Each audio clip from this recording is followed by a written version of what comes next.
North Korea nuclear crisis alert, radioactive cloud to engulf hemisphere, warns China. A deadly radioactive could engulf the entire hemisphere, killing thousands if North Korea's nuclear facility collapses following its recent test launch. Chinese geologists today warned their North Korea counterparts that the Punggye underground nuclear facility may collapse if future tests are carried out at the same location.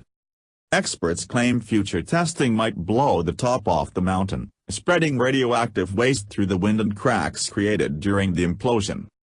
And they suggested the deadly radiation cloud could spread across the entire hemisphere, sparking a major global disaster.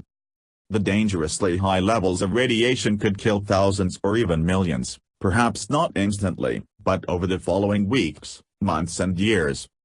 A researcher at the country's Peking University said, "China cannot sit and wait until the site implodes. Our instruments can detect nuclear fallout when it arrives, but it will be too late by then.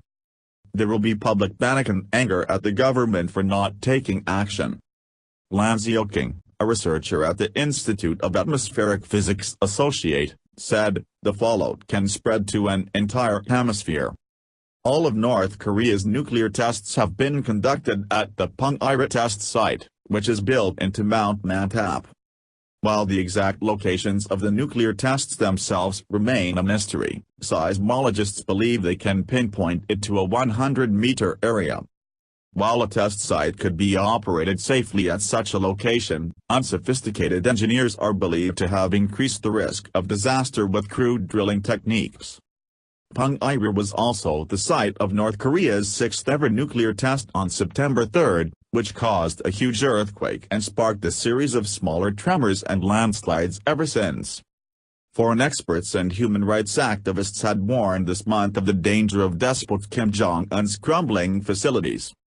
On Monday, South Korea warned another nuclear test at the site could lead to a total collapse of the mountain facility, causing a deadly leak of radioactive materials.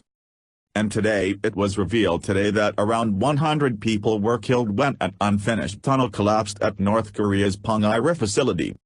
Another group of around 100 people subsequently died while attempting to rescue the entombed workers. The disaster was revealed by Japan's TV Asahi today, although they could not clarify when the accident and subsequent doomed rescue attempts took place. They said North Korean sources told them the collapse occurred as workers were working on the new tunnel. A second collapse took place as workers tried to rescue their colleagues.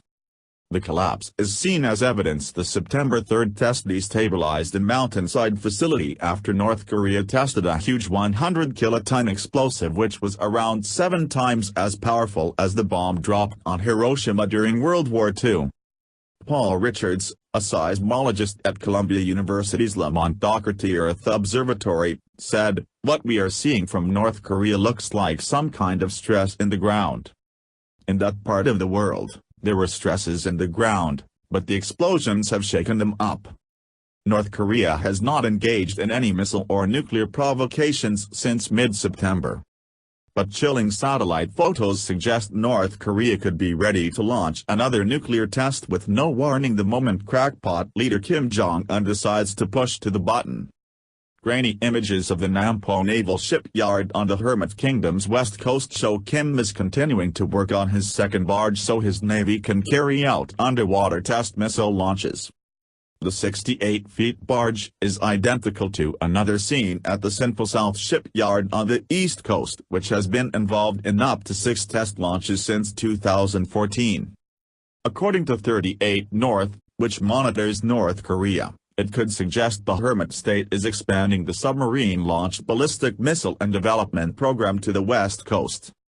Experts believe the aerial images of the Punggye nuclear test facility also show a central ring that is used to support a missile launch tube during testing,